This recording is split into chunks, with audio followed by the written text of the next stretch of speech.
네, 반갑습니다, 여러분. 네, 시골 글쓰기 강의 채널을 운영하고 있는 지역 콘텐츠 발전소의 정병진입니다. 오랜만에 뵙게 됐습니다. 그동안 제가 보령 마을 만들기 지원센터라는 곳에서 요청이 와서 온라인 글쓰기 강의를 몇 차례 올렸었는데 되게 보시기 힘들었죠. 1시간짜리. 1시간이 넘기도 하시기도 하고. 그래서 유튜브를 개설한 만큼 좀 유튜브에 맞게 좀 짧은 글쓰기 강의 영상을 남기려고 이렇게 여러분들 찾아뵙게 됐습니다. 지금 저희 채널이 만든 지 얼마 안 돼서 아직 구독자가 얼마 안 돼요. 네. 대부분 제가 오프라인 강의에서 만났던 분들이 구독을 해주시고 계시는 것 같고, 그래서 앞으로 제가 이 채널에 올릴 영상을 좀 고민을 하다가 오프라인 강의에서 좀 자세하게 말씀드리지 못했던 부분들을 좀 짤막짤막하게, 1시간짜리 강의는 되게 보시기 힘들었잖아요. 그래서 한 15분짜리 강의들을 좀 올려볼까 합니다. 네. 되게 이 공간은 좀 새롭죠. 저희 집 다락방입니다. 어, 제가 신문사를 그만두고 글만 쓰면서 먹고 살겠다고 했을 때 여기서 글을 자주 썼어요. 그래서 다시 이 공간을 자주 활용하긴 하는데 요즘에는 글은 또 다락방에서 쓰지는 않고 카페에 씁니다. 네. 이 안증뱅이 의자가 되게 불편하더라고요. 이곳에서 좀 강의를 좀 하려고 합니다. 뭐 공간 설명 궁금하신가요? 네. 다락방 되게 넓어요. 여기 저희 집이 한 70년 된 한옥집인데 해방이 이듬해 지었다니까 1946년에. 그래서 한 74년 75년 가까이 된 집인데요. 어, 부엌 그리고 방 두 개를 합친 크기의 다락방입니다. 네. 한번 놀러 오십시오. 자, 이렇게 여러분들 찾아뵀으니까 좀 여러분들 글쓰기에 좀 필요한 정말 도움이 될 만한 이야기들을 좀 해드리려고 해요. 어, 예전에 제가 글쓰기 강의 영상을 찍을 때는 뭐 PPT 화면도 있고 했었는데 이번에는 좀 대화하듯이 자연스럽게 좀 진행하려고 합니다. 그래도 나름의 기획은 좀 했습니다. 제가 주로 지역에 특히 농촌 마을에 있는 어르신들, 한 5, 60대 또는 한 4, 50대 주부들을 대상으로 글쓰기 강의를 하는데요. 이분들이 거의 글을 써봤거나 글을 제대로 배워본 경험이 없어요. 그래서 어떻게 하면 이분들에게 좀 쉽게 글쓰기를 좀 알려드릴 수 있을까 라는 생각으로 좀 준비했던 게 있는데 글쓰기 과정을 제가 단계로 좀 나눴습니다. 그래서 글쓰기 과정 6단계에 대해서 차근차근 좀 이야기를 해볼까 합니다. 자, 그러면 글쓰기 이야기를 좀 본격적으로 해볼까 합니다. 저는 글쓰기 과정을 6단계로 나눠봤습니다. 어디 책에서 본 것도 아니고 그냥 저는 좀 글을 이런 단계를 거쳐서 쓰는 것 같다. 내가 글 쓰는 과정들을 좀 지켜보면서 정리했던 내용입니다. 첫 번째는 소재 찾기, 두 번째는 메시지 정하기, 세 번째는 글감 찾기, 그리고 이 글감들을 어떻게 순서를 배치할지 구성 짜기, 구성을 짠 다음에 표현하기. 이렇게 한 편의 글이 초고가 완성이 되면 재고를 거쳐서 태고를 거쳐서 한 편의 글을 완성하게 됩니다. 지금은 이게 무슨 말이지? 뭐 너무 당연한 말 아닌가? 이런 이야기를 좀 하실 수 있는 것 같아요. 제가 오프라인 강의할 때도 이 과정, 이 단계들을 보여주면 처음에는 별로 뭐 그렇게 와닿지 않나 봐요. 네. 근데 제가 보통 글쓰기 강의는 3시간, 길게는 4시간씩 하는데 한 번에 중간에 실습하는 시간이 있어요. 실습할 때 자기가 한번 이 단계에 따라서 글을 한번 써보고 나면 아, 이게 이런 말이었구나. 네, 이런 이야기를 하시더라고요. 네. 여러분, 네. 여러분들도 제 강의를 보면서 한 편의 글을 좀 완성하다 보면 이 단계가 어떤 의미인지를 좀 알게 되실 것 같습니다. 네. 오늘 처음으로 이야기할 건 소재 찾기입니다. 제가 이 단계를 정리할 때 처음에 5단계로 정리를 했었어요. 메시지 찾는 게 먼저라고 생각했거든요. 왜냐면 내가 무언가 하고 싶은 말이 있어야 글을 쓴다고 생각했거든요. 근데 최근 들어서 메시지보다 소재가 앞서는구나 라는 걸 알게 됐어요. 제가 신문에 연재하는 글이 있는데 힘내라 시골 청년이라는 주제로 신문에 연재하는데 지금 한 7번째 글을 쓰고 있는 것 같아요. 근데 처음에는 뭐 별 고민 없이 시작했으니까 제가 하고 싶은 이야기를 가지고 거기에 맞는 글감을 찾아서 구성도 짜고 재밌게 좀 썼어요. 근데 이게 지나다 보니까 정말 뭘 써야 될지 모르겠는 거예요. 그래서 도대체 어떤 소재를 써야 될까?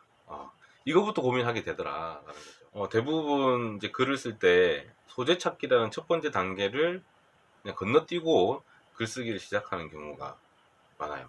왜냐면 저희는 글쓰기에 대해서 그렇게 부지런한 사람이 아니죠. 네. 부지런했다면 이 영상을 보고 있지도 않을 테고 되게 열심히 써서 저보다 글을 잘 쓰실 테고, 대부분 우리가 글쓰기를 고민할 때 언제냐면 뭔가 글쓰기 요청을 받았을 때, 네. 회사에서, 단체에서 보도자료를 써라, 또는 어디에 이제 자기가 글 쓸 일이 생겨서 어디 기고를 해야 될 때, 아니면 내가 그 어떤 걸 쓰고 싶다라는 욕구가 생기는 건 어떤 경험 때문이거든요. 이미 그 경험을 했을 때 그 경험을 표현하고자 하는 욕구 때문에 글을 쓰시는 경우가 많죠. 누가 시키지 않더라도 쓰더라도. 그렇기 때문에 저희는 이미 글을 쓸 때 소재를 가지고 시작합니다. 근데 제가 이번에 소재 찾기가 정말 중요하구나라고 걸 느꼈던 게, 제가 신문에 연재하는 글이 있는데 한 20일에 한 번 정도 연재를 하는데, 주제가 힘내라 시골 청년. 네, 제가 시골에 살아가지고 시골 쪽이 강합니다. 그 연재 글을 쓰고 있는데 처음에는 되게 하고 싶은 말이 많으니까 네, 그 메시지에 따라서 좋은 글감을 찾고 구성을 짜서 재밌게 글을 썼습니다.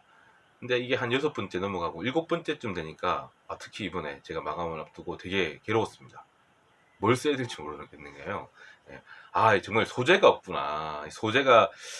작가들이 글을 쓸 때 소재가 중요하구나 라는 걸 좀 많이 느꼈습니다.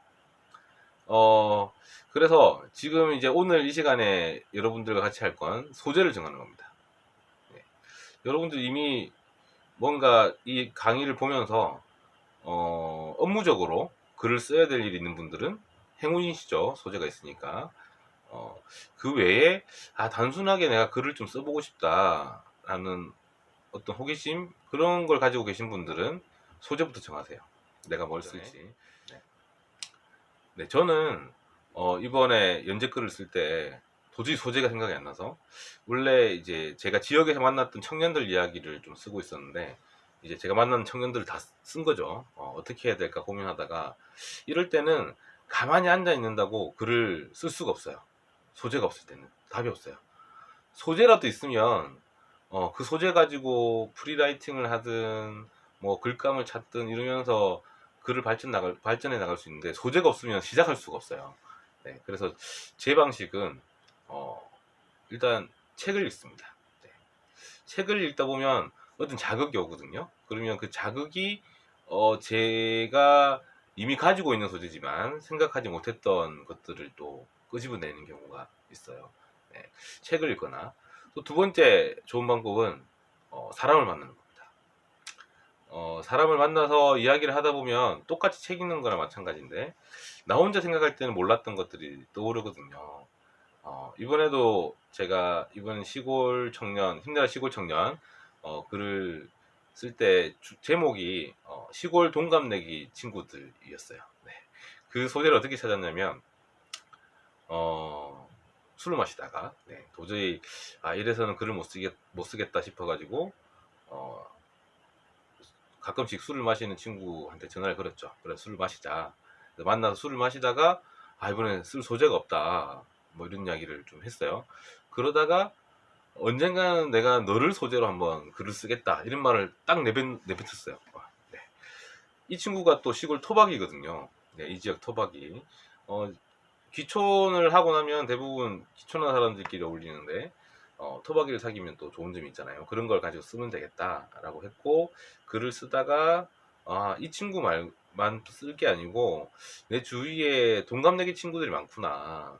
시골에 오면 젊은 사람 별로 없는데 거기에다가 동갑내기 친구들이 되게 캐릭터가 되게 다양해요. 그 친구들을 가지고 글을 쓰면 좋겠다. 그리고 자, 이래서 오늘 소재 찾는 이야기를 했어요. 되게 시덥지 않는 이야기일 수도 있죠. 한 편씩 올릴 거니까. 처음에는 여러분들 소재를 찾아보세요. 예. 다음 편에는 제가 메시지 찾기 이야기를 할 건데, 중요해요. 메시지는 뭔가 내 안에서 내가 하고 싶은 이야기를 찾아가는 과정이에요. 그래서 메시지 찾기를 하고 가끔 글을 쓰면서 되게 희열을 느낄 때가 있는데, 아, 이게 정말 내가 하고 싶었던 이야기였구나.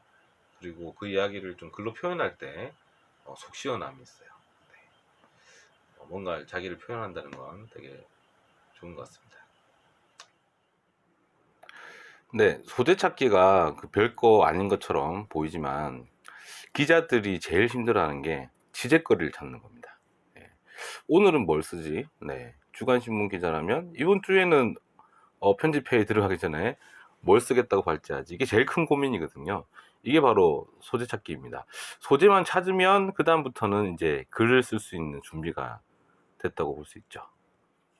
네.